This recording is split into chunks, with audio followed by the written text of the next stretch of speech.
오늘은 이제 성경 해석 바로 하기 5장 효과적인 관찰을 위한 6가지 실마리를 이제 공부할 차례입니다. 오늘 교재를 나눠드리는데 혹시 없으신 분 손 들어보세요. 교재 없으신 분. 네. 오후 시간에 들어올 때는 관찰을 잘하고 들어오셔야 됩니다. 관찰을 잘하고. 자, 우리가 성경 해석을 할 때 여러 가지 지금까지 공부를 했습니다만은 관찰을 잘해야 돼. 관찰을. 그러니까 성경 해석도 우리는 문자적, 문법적, 역사적인 배경을 안고 성경을 해석하는 것이기 때문에 뭐든지 그냥 상징적이고 그렇게 비유적이고 그렇게 믿지를 않습니다. 우리는. 그러니까 천년왕국 하면은 그냥 천년인 거예요. 천년이 뭐 의미하고 뭐 그 상징적이다 그게 아닙니다. 그냥 천년 왕국, 7년 대환란 하면 7년을 꼭 이야기하는 겁니다. 이렇게 관찰을 잘해야 됩니다. 문자적, 문법적, 역사적, 문화적 배경을 안고 우리가 해석을 하는 거죠. 예를 들어서 너는 뭐 인사할 때 서로 입맞춤으로 문안하라 이랬단 말이에요. 그러면 우리가 성경 말씀 쳐내야 돼. 만나는 사람마다 입맞춤을 할 수 있습니까? 그 문화적 배경에서 그렇게 기록이 됐다는 거죠. 그래서 우리의 문화에서는 예의 바르게 인사하는 것으로 우리가 해석할 수가 있는 거죠.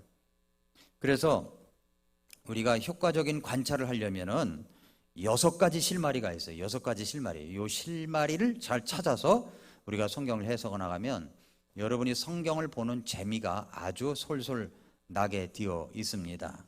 첫 번째 강조하고 있는 것은 강조되고 있는 것을 주목하라는 거예요. 강조하고 있는 것을 주목하라는 거죠.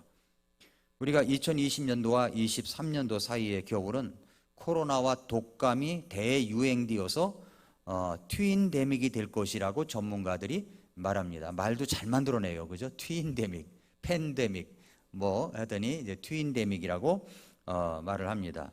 근데 여러분 독감과 코로나를 어떻게 여러분이 구별할 수가 있겠습니까? 독감이라고 하는 것은 갑자기 열이 나고 몸살이 나고 두통이 시작되는 독특한 증상을 보인다는 점이 코로나와 다르다고 합니다. 이번에 제가 이제 시골을 다녀왔는데 우리 둘째 동생이죠. 둘째 동생 가족 그 손녀딸이 어린이집에서 독감을 옮아와 가지고 자기 엄마 아빠에게 옮기고 할아버지 할머니에게 옮기고 증조 할머니까지도 옮겨놨어요.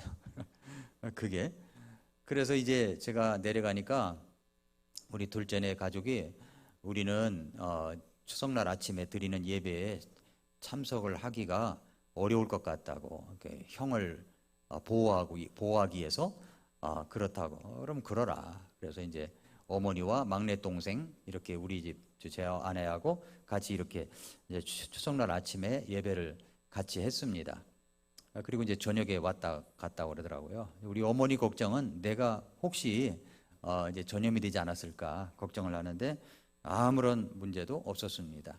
독감과 코로나가 좀 달라요. 근데 올해는 이제 독감이 3년 만에 대유행이 될 것이라고 합니다. 그래서 여러분들 독감이 왔다 감기가 왔을 때는 이황재 박사님 처방법은 뭐냐면 비타민 C를 평소보다 2배로 먹으라는 겁니다. 평소보다. 그러면 비타민 C를 이황재 박사님은 어떤 때는 20알도 먹었대요. 하루에. 그렇게 해서 하루 이틀이면 이제 회복이 된다. 그렇게 이야기를 합니다. 저는 그것이 괜찮은 대책이라고 생각이 들어요. 약만 다른 약을 갖다가 한움큼 먹는 것보다는 그렇게 예방을 하고 지금서부터도 미리 예방을 하는 게 좋겠다 생각이 됩니다. 이제 우리가 코로나 걸리면 목이 아프잖아요. 뭐 코로나 걸려 보신 분은 다 아시겠지만 목이 아파서 병원에 이제 갔다고 여러분 합시다. 그러면 의사가 혀를 내밀어 보라고 하고 목의 또 저 깊은 곳을 살피면서 아 소리를 내게 합니다. 그리고 이제 무엇이 잘못되었는지를 알아냅니다. 내가 아무리 아픈 사람 목 안을 들여다봐도 무엇이 잘못되었는지는 알 수가 없어요. 전문적으로 훈련을 받아본 적도 없고 의사도 아니기 때문에 그렇습니다. 성경 공부도 마찬가지라는 거예요. 성경 공부도 전문적인 훈련이 없이 성경을 아무리 들여다봐도 무슨 말인지 통 모를 때가 있습니다. 그러기에 우리가 공부하고 있는 이 관찰의 단계에서 무엇을 보는가, 무엇을 보는가는 정말로 중요합니다. 성경 관찰 수사관의 역할을 해야 되는 거죠. 성경을 읽으면서 주목해야 할 6가지 실마리가 있어요. 그래서 광산에서 보석을 캐는 광부의 심정으로 이 실마리를 가지고 성경 말씀의 깊은 진리를 캐내야 되는 겁니다. 5손가락을 사용해서 5실마리를, 그리고 손바닥으로 6번째 실마리를 이제 우리가 손에 쥐어보기로 하겠습니다. 자, 이제 첫 번째가 뭐냐면 강조되고 있는 것을 주목하라는 거. 강조하고 있는 거. 예를 들어서 여러분이 이제 창세기의 경우에는 1장부터 11장까지는 창조, 타락, 바벨탑, 홍수라고 하는 사건별로 진행되어 있습니다. 그 다음에 12장부터는 인물별로 진행되어 있죠. 아브라함, 이삭, 야곱, 요셉, 그렇게 진행됩니다. 이게 할애된 지면들이 있어요. 그러니까 강조되고 있는 것들이 있다고요. 할애된 지면을 통해서 그런 것을 생각해 봐야 되고, 복음서의 경우에는 마태복음이 총 1062절인데 3분의 1인 342절은 주님의 말씀을 기록했어요. 주님의 말씀을. 다른 복음서에는 예수님의 생애보다 더 많은 부분을 십자가 사건을 다루는데 할애를 하고 있습니다. 또 에베소서도 6장으로 되어 있잖아요. 1장부터 3장까지는 교리적인 부분을 이야기합니다.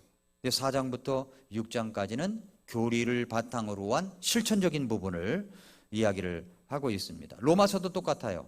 1장부터 8장까지는 어떻게 하면 구원받을 수 있는가 하는 구원의 문제를 이야기해요. 9장부터 11장까지는 이스라엘에 대한 이야기예요. 9장부터 11장까지는 이스라엘에 대한 이야기입니다. 이걸 잘 알아두셔야 돼요. 로마서 1장부터 11장까지는 교리에 관한, 구원의 교리에 관한 이야기를 하되 1장부터 8장까지는 우리의 구원에 관한 교리지만 9장부터 11장까지는 이스라엘을 두고 이야기하는 겁니다. 자기가 이제 이방인들의 구원에 관한 이야기를 하다가 민족이 많이 참 애타는 마음이 있어서 이스라엘 민족에 대해서 9장부터 11장까지 할애되고, 9장부터 11장까지를 8장에서 뛰어넘어서 9장 11장을 뛰어넘어 가지고 12장부터 봐도 문제가 하나도 없어요. 8장 다음에 12장을 읽어도 문제가 하나도 없어요. 근데 9장부터 11장까지는 이스라엘을 향한 그 할애된 면이 있습니다. 이렇게 우리가 할애된 지면을 통해서 강조되고 있는 것, 강조되고 있는 것을 우리가 주의해서 봐야 된다는 거, 관찰을 해야 된다는 거죠. 그 다음에 명시된 목적이 있습니다. 목적. 성경의 기자들이 사용하는 강조법 중에 하나는 뭐냐면 내가 왜 이것을 기록했는가 하는 것을 직접적으로 명시를 했다는 겁니다. 예를 들자면 여러분들이 요한복음 20장 30절을 열어보십시오. 요한복음 20장 30절. 요한복음 20장 30절.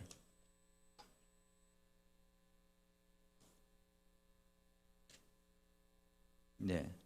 요한복음 20장 30절. 31절.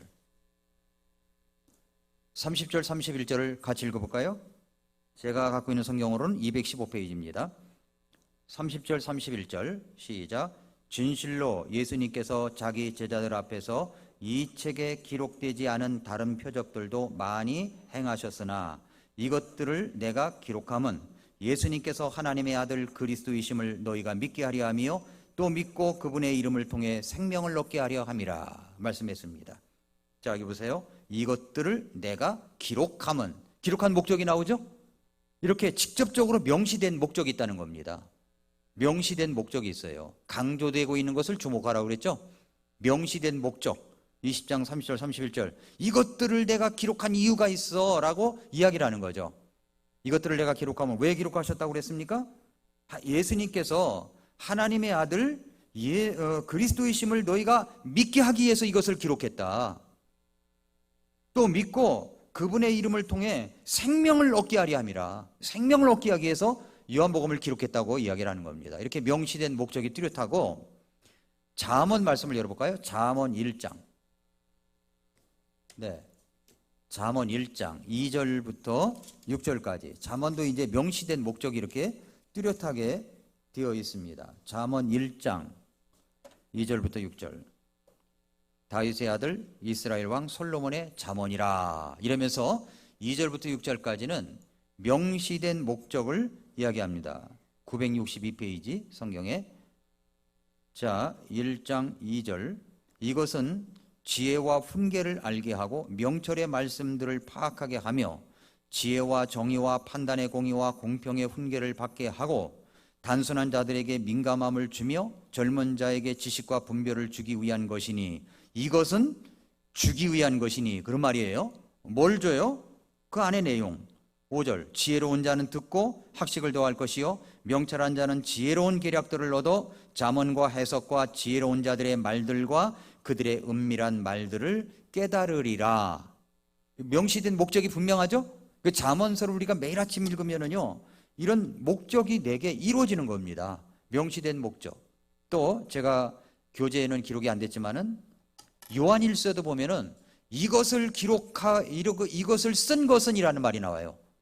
요한일서를 한번 열어볼까요? 요한일서 1장. 요한일서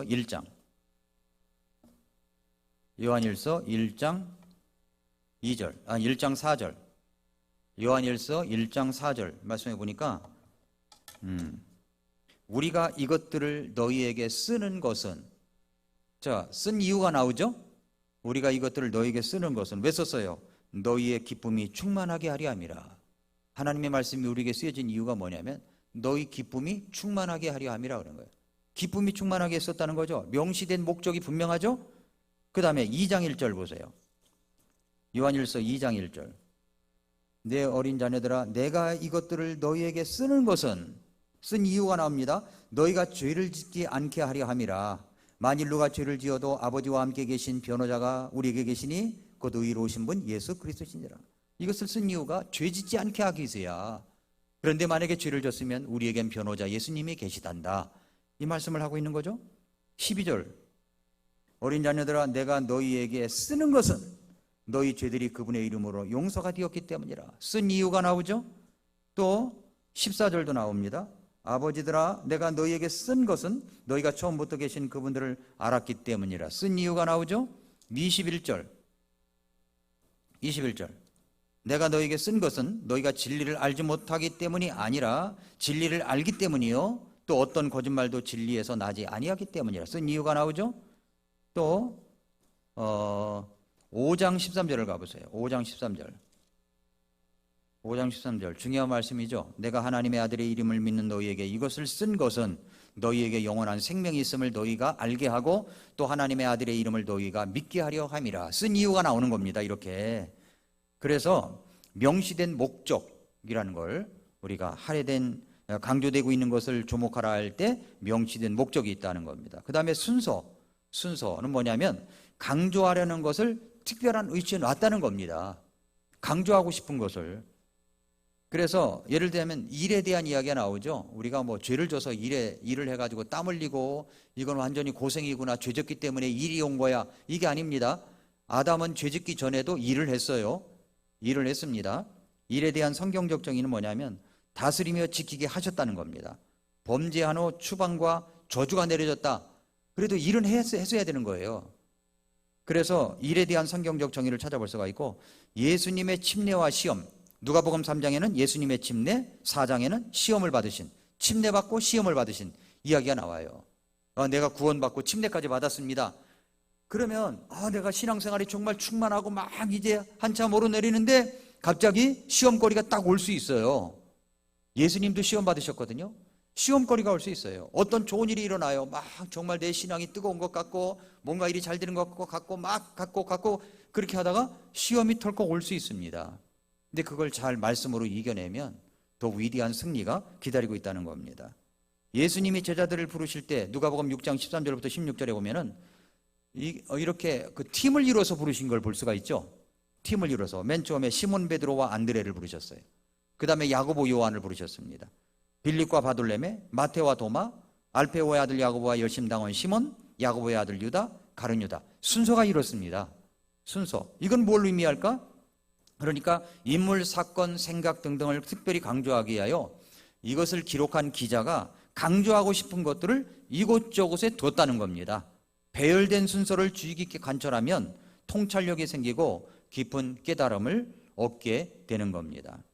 그 다음에 또 작은 것에서 큰 것으로 또는 그 반대로의 전환이 있습니다. 어떤 경우 성경 기자들은 서서히 분위기를 고조시켜 가면서 강조한 점을 절정 부분에 놓을 수가 있습니다. 예를 들자면 이제 사무엘 하에서 다윗의 생에 있어서 사무엘 하 11장 12장이 가장 중요한 장이에요. 밧세바와 동침하고 그의 남편 우리아를 살인 교사하고 또 그 아내 밧세바를 치한 사건이 11장 12장에 나오죠. 이 사무엘하 전체의 절정에 해당이 됩니다. 이 사건 앞에 모든 일은 상승의 분위기를 탔는데 11장 12장부터는 하락의 분위기를 자아내고 있다는 겁니다. 이렇게 이제 전체를 볼 수가 있는 거고, 사도행전 2장의 중요성, 사도행전에서는 없어서는 안 되는 장이 2장입니다. 2장 이하의 모든 사건들이 바로 2장의 기초하에 진행이 됐다고 하는 겁니다. 이렇게 우리는 성경을 잘 관찰하기 위하여 강조되고 있는 것들을 찾아내는 겁니다. 이게 성경 보는 법이에요. 그 다음에 두 번째 실말입니다. 반복되고 있는 것들을 주목하라는 거예요. 반복하고 있는 거. 교육은 반복이라고 그랬습니다. 내가 이해시키고 싶은 내용이 있을 때 그 내용을 때마다 시마다 반복해서 거듭거듭 말해주면 분명히 이해시킬 수가 있을 것입니다. 예수님도 복음서에서 반복적으로 말씀하신 것이 있죠. 들을 끼는 자는 들을지어다. 그 말씀이에요. 들을 끼는 자는 들을지어다. 귀 있는 자는 성령께서 교회들에게 하시는 말씀을 들을지어다. 요한계시록 2장 7절, 11절, 17절, 29절, 3장 6절, 13절, 22절 계속 교회마다 이야기할 때마다 말씀하셨어요. 예, 귀 있는 자는 성령께서 교회들에게 하시는 말씀을 들을지어다. 귀 없는 사람이 어디 있겠습니까? 그런데 들을 귀가 있는 자는 들으라 이거예요. 들으라를 강조한 거죠. 이렇게 반복되고 있는 것들을 우리가 주목할 필요가 있습니다. 그 다음에 이제 주요 용어, 구절 등입니다. 성경의 그 중요성을 강조하기 위하여 주요 용어들이나 구절들을 뒤풀이해서 사용되는 경우가 있어요. 예를 들어서 시편 136편을 열어보세요. 시편 136편 강조되고 있는 것들이거든요. 반복되고 있는 것들을 왜 반복을 했느냐는 거죠. 시편 136편 보면은 반복되고 있는 게 맞죠. 오 주께 감사하라. 2절 오 신들의 주께 감사하라. 3절 오 주들의 주께 감사하라 하면서 감사하라가 계속 반복이 돼요. 그뿐만 아니라 그 뒷구절 그분의 긍휼은 영원하도다. 제가 1절 전반부를 읽으면 여러분은 그분의 긍휼은 영원하도다 이렇게 한번 읽어보세요. 오 주께 감사하라. 그분은 선하시며 그 신들의 신께 감사하라. 오 주들의 주께 감사하라. 홀로 큰 이적들을 행하시는 분께 감사하라. 그렇게 계속 나오는 거예요. 그분의 긍휼은 영원하도다. 그분의 긍휼은 영원하도다. 이렇게 반복해서 나온다는 겁니다. 주님의 긍휼은 영원까지 변함없음을 강조하고 있는 거죠. 하나님이 나를 불쌍히 여기시는 것이 너무너무 감사하구나. 이런 마음을 안고 시편 136편을 읽는 겁니다. 그냥 읽는 거하고 이렇게 강조점 반복되고 있는 것을 찾아내는 거하고는 좀 다르죠. 히브리서 11장에는 믿음으로라는 말이 많이 나오죠. 믿음으로 누구는. 그래서 그런 반복되는 구절이 나올 때마다 형광펜으로 표시를 해놓으시면 도움이 됩니다. 인물들도 마찬가지예요. 인물들. 고린도전서 15장 한번 열어보세요. 고린도전서 15장. 이것도 중요한 말씀입니다. 고린도전서 15장. 제가 여러분들에게 형광펜을 한번 나눠드린 적이 있으시죠? 그걸 갖고 다니시면서 이렇게 표시해 주시면 여러분에게 도움이 됩니다. 15장 12절 보니까 한편 그리스도께서 죽은 자들로부터 일어나셨다고 선포되었는데 너희 중에 어떤 자들은 어찌 죽은 자들의 부활이 없다고 하느냐. 만일 죽은 자들의 부활이 없다면, 면에다가 표시해보세요. 뭐뭐하면. 이 말이 반복되고 나와요. 뭐뭐 없다면, 만일 죽은 자들의 부활이 없다면. 14절 그리스도께서 일어나지 아니하셨다면. 또 15절에 참으로 우리가 하나님에 대한 거짓 증인들로 드러나리니 이는 그분께서 그리스도를 일으키셨다고 우리가 하나님에 대해 증언하였기 때문이라. 만일 죽은 자들이 일어나지 아니한다면 16절 만일 죽은 자들이 일어나지 아니한다면, 17절 그리스도께서 일으켜지지 아니하셨다면, 19절 만일 우리가 이 세상 삶을 사는 동안에만 그리스도 안에서 소망을 갖는다면, 이렇게 찾아내는 겁니다. 이렇게. 그래서 반복되고 있는 것들, 주요 용어 구절들 속에서 찾아보는 겁니다.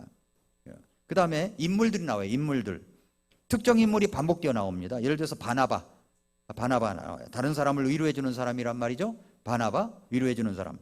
초대교회 삶 가운데 누군가의 도움이 필요한 사람이 있으면 바로 이 바나바가 어디선가 불쑥 나타났어요. 바나바의 도움을 받았어요. 바울이 되기 전에 사울도 바나바의 도움을 받았습니다. 안디옥의 이방인 성도들도 바나바의 도움을 받았어요. 마가라는 요한도 그랬고요. 이 바나바의 도움을 받은 사람들이 엄청 많았어요. 이 교회도 이 바나바 같은 사람이 필요한 겁니다. 마음이 힘들어. 그럼 바나바 같은 사람이 있어요. 와서 위로해주고 격려해주고 복돋아주고 그런 사람이 있어요. 바나바 같은 사람. 그래서 곳곳에 누가는 이 바나바를 요소요소에 부각시킴으로써 영적인 위로와 표본으로 제시해주고 있다는 겁니다. 그 다음에 사건들, 상황들 반복되고 있는 것을 때로는 특정한 사건들이나 특정한 상황들을 반복해서 조선함으로 반복 강조하는 경우가 있죠. 사사기의 경우 이스라엘의 왕이 없으므로 반복하는 사이클이잖아요. 이스라엘 사이클 악순환의 사이클이 있잖아요. 사사기 읽으면서 악순환의 사이클을 그려보면서 읽으면 도움이 된다는 겁니다. 유형, 사건이나 상황의 반복과 관련을 맺고 있는 것은 사건이나 상황들 사이의 유사점들을 기초로 존재하는 유형관계입니다. 또 신약에 인용된 구약의 말씀들, 신약에 인용된 구약의 말씀들은 그 자체모드로 큰 연구과제예요. 그래서 요나의 사건도 요나의 표적밖에는 내가 보일 것이 없다. 예수님도 그러셨잖아요. 히브리서와 레위기는 서로 연관이 있습니다.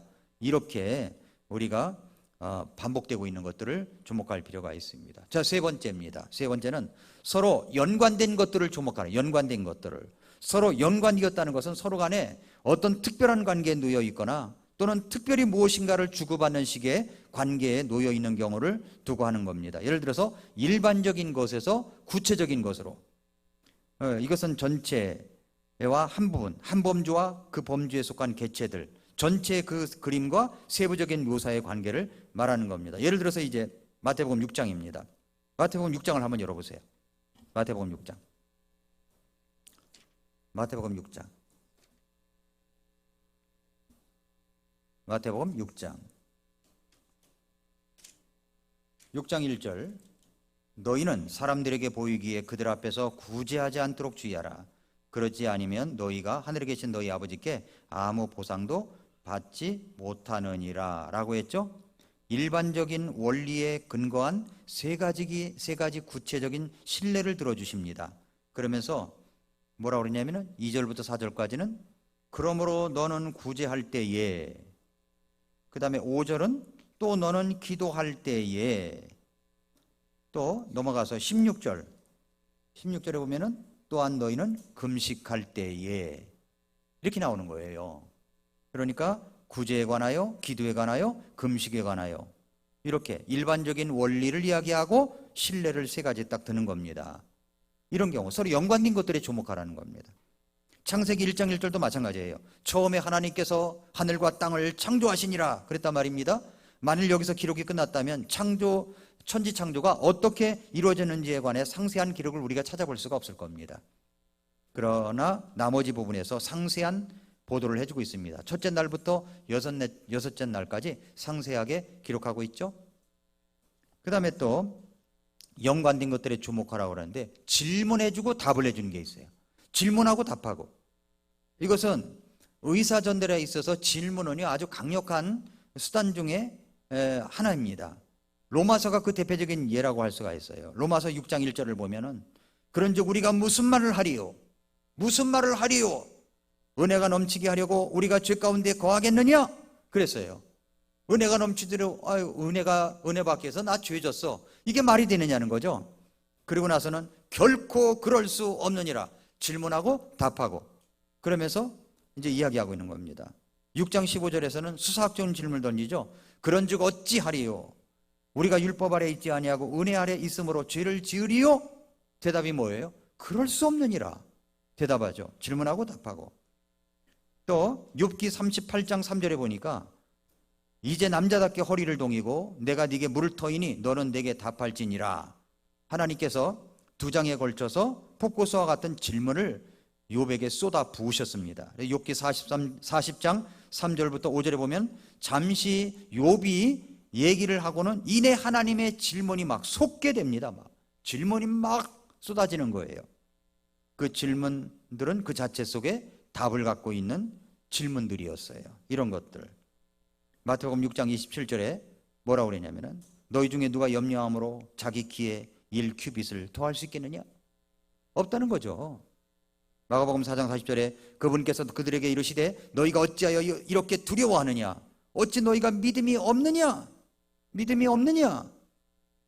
그 다음에 마태복음 26장 40절에 제자들에게 오사 그들이 자는 것을 보시고 베드로에게 이르시되 도대체 너희가 나와 함께 1시간도 깨어 있을 수 없었느냐? 그 질문하시는데 뜨끔하잖아요. 답을 요하는 게 아니에요. 질문 속에 말씀이 들어있는 겁니다. 그 질문과 답변은 우리의 주의를 끌면서 본문을 이해하는데 중요한 실마리를 제공해 주는 것입니다. 그 다음에 원인과 결과가 있어요. 저는 당구를 잘 몰라요. 어떤 책에 보니까 이렇게 되어 있어요. 당구 원리는 당구 큐를 가지고 하얀 공을 때린다는 겁니다. 하얀 공을 때려요. 이게 원인이. 그렇게 해서 빨간 공을 맞히는 것이다. 당구 하시는 분 맞습니까? 예, 이런 거래요. 원인과 결과가 있다라고 하는 겁니다. 사도행전 8장 1절에 사울이 그의 죽음에 동의하더라. 그때에 그랬죠? 그때에 예루살렘에 있던 교회에 대한 큰 핍박이 있어서 할 때 그때가 언제예요? 그때가 언제죠? 그때가 언제라는 의문이 생기게 되죠. 앞뒤 문맥을 볼 때 스데반이 순교한 날인 것을 알 수가 있습니다. 핍박이 더 가중되었고 사도들을 제의한 모든 성도들은 유대와 그리고 사마리아의 모든 땅으로 흩어지게 되었습니다. 4절을 보니까 뭐라고 하느냐 8장 4절에 그러므로 널리 흩어진 사람들이 각처로 다니며 말씀을 선포하니라. 핍박으로 인해서 흩어졌죠. 이 말씀으로 볼 때 핍박은 원인이고 복음 전파는 결과가 되는 거예요. 원인이고 결과가 있다. 핍박을 불평하지 않고 오히려 핍박을 촉진제로 삼아서 복음을 땅끝까지 전하는 일에 박차를 가하게 되었던 겁니다. 느헤미야 1장에 보면은 느헤미야의 이 인과의 관계를 붙잡고 하나님께 호소를 했습니다. 하나님의 원리는 백성이 회개하면 원인에 해당입니다. 회개하면 그들을 다시 조국으로 돌아가게 해주시겠다고 결과예요. 약속하셨기 때문이에요. 회개하면 돌아가게 해주겠다. 그렇기 때문에 느헤미야는 철저하게 그것을 찾아내고 회개를 했던 거예요. 민족을 대신해서 회개를 했다는 겁니다. 시편 1장에 보면은 하나님의 말씀을 기뻐하며 밤낮으로 묵상하는 사람은 제철에 열매를 맺는 나무같이 형통하게 될 것이라고 하셨습니다. 바로 여기에 하나님의 말씀과 하나님의 축복 사이에 직접적인 인과 관계가 놓여 있는 거예요. 원인이 있어야 결과가 있는 거예요. 결과는 원인이 있었기 때문입니다. 이 아름다운 가을에 여러분 무엇을 아시겠습니까? 여러분의 믿음의 수준을 너무 낮추지 마세요. 너무 여러분이 삶의 수준을 높이려고 노력을 하잖아요. 우리가 삶의 수준 높이려고 하잖아요. 뭐 그런 대로 사는 거지 뭐 이러면서 사는 사람이 어디 있습니까? 그렇죠? 삶의 수준을 높이려고 애쓰듯이 신앙의 수준도 높이려고 애를 써야 되는 겁니다. 신앙의 수준을도 높이려고 애를 써야 되는 거예요. 여러분 자녀가 있는데 자녀가 학급에서 뭐 뒤에서 몇 번째라고 생각해 보세요. 그런데 그 아이가 부모에게 하는 말, 엄마 그렇게 사는 거야. 그렇게 말하면 어떻게 합니까? 깃방망이를 맞아야 되는지 뭘 맞아야 되는지 이놈의 자식아 그런 게 아니란다 이야기할 거 아닙니까? 더 높은 수준을 향해서 나아가야지. 우리도 마찬가지예요. 하나님의 자녀로서 신앙이 고만한 모습이 안 돼요. 이거 뭔가 좀 나아져야 돼. 달라져야 되는 거예요. 달라져야 되는 거예요. 수준이 달라져야 되는 거예요. 신앙의 수준이. 그러니까 요즘 이제 제가 말씀을 이제 주일날 종말론에 관한 말씀을 하니까 어떤 분에게는 그게 어렵게 느껴지는 거예요. 어렵게 조금 어렵다라고 느껴지는 분들이 있어요. 어렵지만 저거 내가 꼭 듣고 말 거야 라고 생각을 하고 집에 가서 한 번 듣고 두 번 듣고 세 번 듣고 6번을 들었다고 생각해 보세요. 이해가 안 되겠습니까? 그런데 목사님 말씀 너무 어려워요. 그리고 한 번도 안 들어. 그런 분들은 신앙의 수준을 그냥 낮게 낮추고 있는 거예요. 낮게 낮추고 있는 거예요. 책도 말이죠. 책도 한 번 보는 것보다는 몇 독을 해야 돼요. 여러분, 모든 것은 기본에서 시작된다라고 하는 그 손흥민 아버지가 쓴 책에 보면은 책을 여러 번 보죠. 좋은 책은 몇 번이나 보잖아요. 몇 번이나 보잖아요. 그리고 거기다가 메모하고 말이죠. 다시 메모한 것을 또 연말이 되면 없애고 다시 또 옮겨줬고 말이죠. 저는 대단해요. 이분이 3P 교육도 안 받았는데 왜 이렇게 잘하나, 이런 그 생각이 들 정도로 너무 훌륭하게 잘하더라고요. 그 자식이 또 그렇게 되기를 바라고. 자기 수준을 낮게 낮춘 게 아니에요. 그러니까 우리의 신앙의 수준도 너무 낮게 낮추지 마세요. 높이세요. 계속 높여야 되는 겁니다.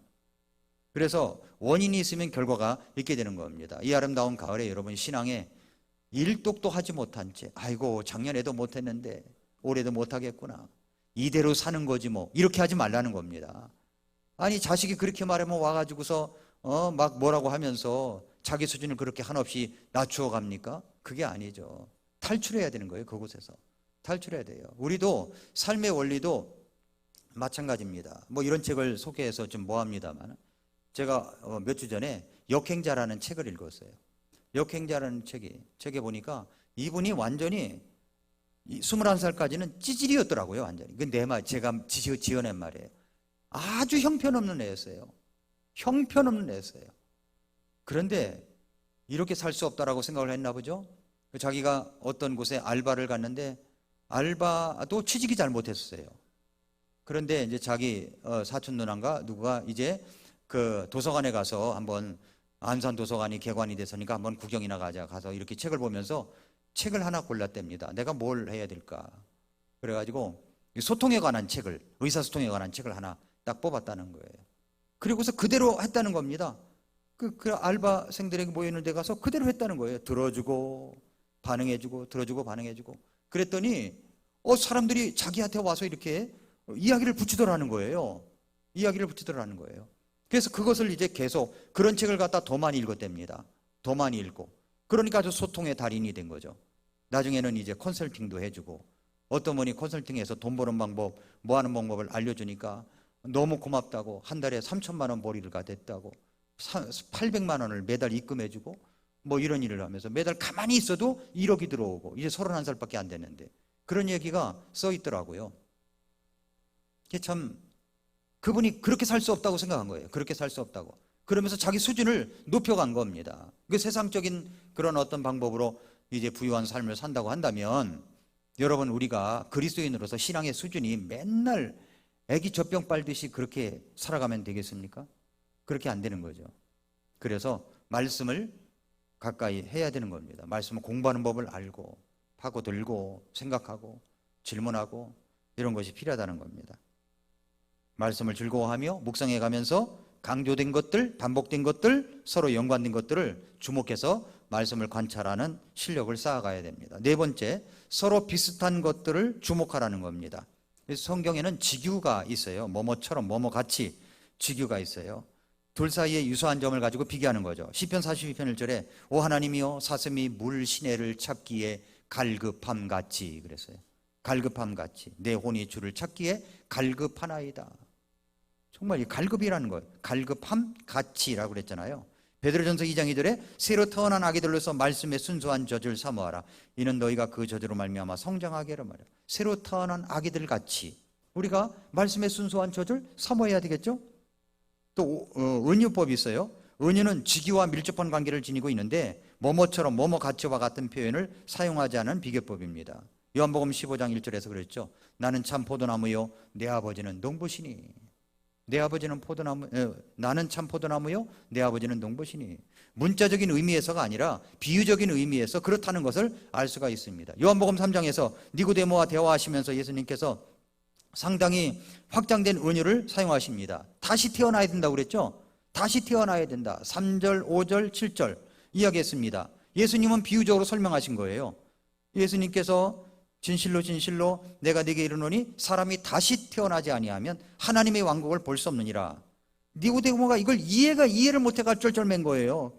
그는 우둔한 사람이 아니었습니다. 그는 정말로 고차원적인 그런 어떤 그 지식을 갖고 있었던 사람이었습니다. 그런데 인간적인 차원에서만 생각을 하고 있었던 거예요. 그래서 이렇게 묻잖아요. 사람이 늙으면 어떻게 다시 태어납니까? 자기 어머니 태 속에 두 번째 들어갔다가 태어날 수 있나이까? 아주 수준 이하의 그 예수님의 질문하고는 정다른 좀 다른 질문을 하고 있는 겁니다. 주님이 사용하시는 은유법을 전혀 눈치채지 못하고 있는 거죠. 그래서 주님께서는 사람이 물에서 나고 성령에게서 나지 아니하면 하나님의 왕국에 들어갈 수가 없느니라. 육으로 난 것은 육이요 성령에서 난 것은 영이니 내가 네게 이르기를 너희가 반드시 다시 태어나야 하리라 하는 것에 놀라지 말라. 이렇게 이야기를 한 겁니다. 그리고 나서 주님은 이제 지규를 사용하십니다. 지규법 3장 14절에 모세가 광야에서 뱀을 든 것 같이, 민수기 말씀이죠. 뱀을 든 것 같이 사람의 아들도 반드시 들려야 하리라. 주님께서는 이제 니고데모의 전공 분야로 들어간 거예요. 뭐냐면 니고데모는 구약 성경의 전문가였거든요. 그래서 민수기 21장에 놋뱀 사건을 이야기하신 것이고, 주님께서는 그 광야의 사건과 앞으로 다가올 주님의 십자가에서 죽은 거의 사건을 비교하고 계신 것이었습니다. 그러면서 하나님이 세상을 이처럼 사랑하사 자신의 독생자를 주셨으니 이는 저를 믿는 자마다 멸망하지 않고 영존하는 생명을 얻게 하려 하심이라. 이 말씀을 했을 때 니고데모가 깨닫지 않았을까요? 아, 바로 그거였구나 하고 말입니다. 다섯 번째, 서로 상반된 것들을 주목하라는 겁니다. 비교의 다른 쪽면은 대조입니다. 대조. 상반된 것들은 적어도 관찰력 있는 사람들의 관심을 끌게 되어 있습니다. 성경에서 대조를 나타내는 몇 가지 방법이 있어요. 그러나라는 단어가 나옵니다. 그 흐름의 방향을 바꾸는 거죠.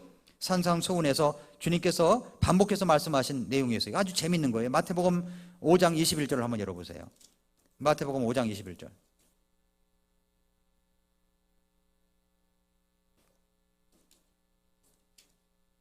옛사람들이 너는 살인하지 말라. 누구든지 살인하는 자는 심판의 위험에 처하게 되리라 하고 말하였음을 너희가 들었으나. 이런 말씀들이 이제 계속 들었으나 했죠? 그러나 22절 보면은 그러나로 시작해요. 그러나 나는 너에게 이르노니 하고 이야기하죠? 나는 너에게 이르노니. 너 그런 말 들었지? 그러나 나는 이렇게 말해. 그러면서 이야기를 합니다. 그리고 27절 가보세요. 옛사람들이 너는 간음하지 말라 하고 말하였음을 너희가 들었으나. 그리고 28절은 영어 성경에 보면은 그러나로 시작이 돼요. 그러나 나는 너희에게 이르노니 말씀하셨죠? 그뿐만 아니라 33절 가보세요. 또 옛사람들이 너는 스스로 거짓 맹세를 하지 말고 네가 맹세한 것들을 주께 이행하라 하고 말하였음을 너희가 들었으나. 34절 그러나 나는 너희에게 이르노니. 이렇게 시작이 되는 겁니다. 그러니까 서로 상반된 거죠. 또 38절 가보세요. 그들이 눈은 눈으로 이는 이로 갚으라 하고 말하였음을 너희가 들었으나 그러나 나는 너희에게 이르노니. 이렇게 시작되는 겁니다. 43절 가보세요. 그들이 너는 네 이웃을 사랑하고 네 원수를 미워하라고 말하였음을 너희가 들었으나 나는 너희에게 이르노니 너희 원수들을 사랑하고 너희를 저주하는 자들을 축복하며. 이런 말씀이 들어있는 겁니다. 그러나로 된 그러나. 자, 갈라디아서 5장 19절을 열어보세요. 갈라디아서 5장 19절에 보면은 성령의 열매를 이야기하면서 이렇게 말씀을 했습니다. 갈라디아서 5장 19절 열어보세요. 갈라디아서 5장 19절. 한편 육신의 행위들은 명백하며 그것들은 이것들이니 곧 간음과 음행과 부정함과 세욕과 육신 행위들이 그렇다는 겁니다. 우상 숭배와 마술과 증오와 불화와 시기심의 경쟁과 진노와 다툼과 폭동과 이단 파당과 시기와 살인과 술 취함과 흥청됨과 또 그와 같은 것들이니라. 여기 제목이 없는 것은 그래도 되나요? 이럴까봐 그와 같은 것들이니라 그런 거예요. 그와 같은 비슷한 것 다 해당되는 거예요. 내가 또한 전에 너희에게 말한 것 같이 이것들에 대하여 내 미리 너희에게 말하노니 그런 것들을 행하는 자들은 결코 하나님의 왕국을 상속받지 못하리라. 그러나가 나오죠? 상반된 게 나와요. 그러나 성령의 열매는 사랑과 기쁨과 화평과 오래 참음과 부드러움과 선함과 믿음과 온유와 절제니 이와 같은 것들을 대적할 법이 없느니라 라고 이야기를 하겠습니다. 그러니까 육신의 행위와 성령의 열매, 성령의 행위를 이야기하고 있어요. 서로 대조를 잇는 겁니다. 사도행전 1장 8절도 마찬가지. 1장 8절에 한번 열어보세요. 사도행전 1장 8절. 1장 8절, 7절까지 이야기를 끝나고 나서 그분께서 그들에게 이르시되 때나 시기는 아버지께서 자신의 권능 안에 두셨으니 그것들은 너희가 알 바 아니요 라고 이야기를 했습니다. 알 바 아니요. 6절에 뭐라고 질문했어요? 그러므로 그들이 함께 있을 때 그분께 여쭈어 이르되 주여 주께서 이때 그 왕국을 이스라엘에 다시 회복시키려 하시나이까? 여기서 그 왕국은 어떤 왕국일까요? 여기서 보니까 이게 천년왕국인 거예요. 천년왕국. 오늘 아침에 말씀 들으셨죠? 천년왕국을 이야기한 겁니다. 그러니까 그분께서 뭐라냐면 때나 시기는 너희가 알 바가 아니야. 그러면서 8절에 보면은 그러나로 시작되는 거예요. 그러나 오직이란 말이 그러나예요. 그러나 성령님께서 너희에게 오신 뒤에 너희가 권능을 받고 예루살렘과 온 유대와 사마리아와 땅의 맨 끝 지역까지 이르러 나를 위한 증인들이 되리라 하시니라 말씀을 하고 있는 겁니다. 그래서 진짜 해야 될 것이 무엇인가를 알려주는 거죠. 은유가 있어요. 은유. 유사한 것들의 경우와 마찬가지로 상반된 것들도 은유를 통하여 말씀하십니다. 누가복음 18장에 불의한 재판관과 과부 이야기 있죠. 가난한 과부가 자신의 딱한 사정을 좀 들어달라고 사정사정을 했습니다. 그러나 재판관은 모른 척하고 있었어요. 그러나 결국은 과부의 끈질긴 간청이 재판관의 마음을 바꾸게 되었습니다. 이 이야기는 어떻게 이해할 수 있습니까? 결과적으로 하나님이 이 재판관의 자리에 서 계십니다. 이 비유의 열쇠는 뭐냐면 주님께서 특별히 강조하기 위하여 이 비유를 사용하고 계심을 이해해야 됩니다. 주님께서 뭐라고 그랬냐면은 주께서 이르시되 또 이르시되 불의한 재판관이 말하는 것을 들으라. 지금 말씀하시려고 하는 게 여기 있습니다. 비록 하나님께서 밤낮으로 자기에게 부르짖는 자들 곧 자기의 선택받은 자들을 향하여 오랫동안 참으실지라도 그들의 원수를 갚아주지 아니하시겠느냐. 이 비유의 강조점은 바로 이 대조에 놓여 있다는 겁니다. 그 다음에 이제 아이러니라는 말은 상황이나 사건 등이 모순되거나 역설적인 것을 말하는 겁니다. 누가복음 8장에서 12제자를 부르셨죠. 2절 3절에 보면은 제물로 주님을 섬기는 여인들이 나오죠. 40절에 큰 무리가 나옵니다. 이제부터는 점점 사건의 진행이 이제 급박해지는 겁니다. 회당장 야이로가 주님을 찾아와 구급 신호를 울립니다. 온 무리가 난리를 칩니다.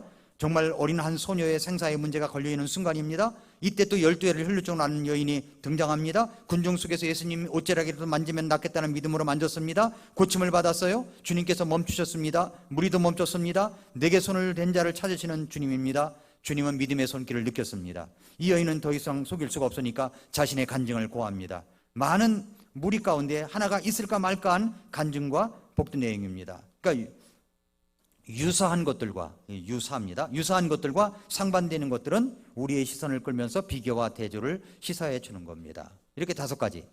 그다음 마지막 손바닥으로 한 것은 실생활에 도움이, 이 5가지를 가지고 실생활에 적용을 시키라는 거예요. 실생활에 도움이 되는 것들을 주목하라는 거예요. 실생활. 실제 삶에 도움을 줄 수 있는 성경의 인물들을 살펴보라. 성경을 사랑하는 이유 가운데 하나는 성경은 항상 나의 삶을 들려주기 때문이라는 겁니다. 아브라함 보세요. 창세기 2장 22장에서 이삭을 번제에 물려 드린 이야기가 나오죠. 여러분이 아브라함의 심장이었다면 어떻게 되겠어요? 아브라함의 심장이었다면 100세가 돼가지고서 아들을 하나 낳았어요. 근데 이 아이가 어느 정도 자라니까 그 아이를 번제 헌물로 드리래요. 그럼 뭐라고 그러겠습니까? 아유, 하나님 주실 때는 언제고 또 이렇게 드릴 땐 또 언제야? 불평할 수 있잖아요. 근데 아브라함은 어떻게 했어요? 그 주신 자도 하나님, 가져가신 자도 하나님, 이런 믿음으로 간 겁니다. 그리고 하나님이 분명히 이 아이를 살리실 거라는 믿음이 있는 거예요. 그리고 간 겁니다. 모리아산으로. 이런 실생활에 도움이 되는 것들을 주목하라는 겁니다. 모세의 지도력은 신구약 가운데 가장 뛰어난 지도자입니다. 약속의 땅에 들어가지 못했어요. 그 이유가 뭘까요? 성질을 억제하지 못한 단 한 번의 실수 때문입니다. 그래서 우리 조심해야 돼요. 성질대로 살면 안 됩니다. 그죠? 부부간에는 성질대로 할 수 있어요. 그죠? 근데 교회 성도끼리 성질대로 하면 이건 금이 생기고 간격이 생기고 그렇지 않잖아요. 성질대로 살면 안 되는 거예요. 이게 모세도 성질대로 살다가 가나안 땅에 못 들어간 겁니다. 자, 억제하지 못한 단 한 번의 실수 때문에 그런 겁니다. 모세의 실수와 나의 실수 어떻습니까? 실수. 그다음에 노아를 보세요. 의로운 사람 노아. 하나님께 대한 순종함으로 홍수로부터 가족을 구원했습니다. 그러나 성경을 보니까 그가 실생활에서 만취되어서 주사를 부린 것을 이야기합니다.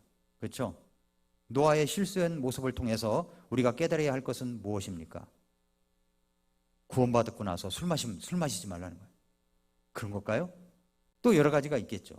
그래서 노아의 통해서 인물별로 우리가 깨닫는 거죠. 다윗은 총명하고 재주가 많았고 신실하게 주님의 사랑을 받았던 사람입니다. 다윗이 전쟁에 나가지 않고 집에서 쉬고 있다가 서성거릴 때 바세바의 목욕하는 장면을 보고 그만 실수를 저질렀습니다. 범죄죠. 위대한 다윗도 실수할 때가 있고 범죄할 때가 있었습니다. 이 모습을 통해서 우리가 깨닫는 바는 무엇입니까? 이렇게 요한마가도 마찬가지고. 자, 그래서 이제 여러분에게 이제 숙제를 하나 내드리도록 하겠습니다. 숙제. 이거 시간이 있으면 다 하려고 그랬는데 4시까지 할까요? 아니라고 그러는 것 같아요. 자, 숙제. 마가복음 4장 35절부터 5장 43절까지 여러분이 읽고, 그러면 4가지 사건이 나와요. 광풍, 마귀들린 자, 혈루증 여인, 야이로의 딸이 나옵니다. 그럼 이것이 기적이 일어난 영역은 무엇이고, 등장인물은 누구고, 사용하신 방법은 무엇이고, 결과는 무엇이며 믿음은 무엇이다 라고 제가 아주 희미하게 거기다가 해놨어요. 보입니까? 안 보여요? 안 보여야 되는데. 아무튼 그렇게 해놨으니까 여러분이 이제 집에 가셔서 읽어보시고 해보시는 겁니다. 여기다 넣어보는 거예요.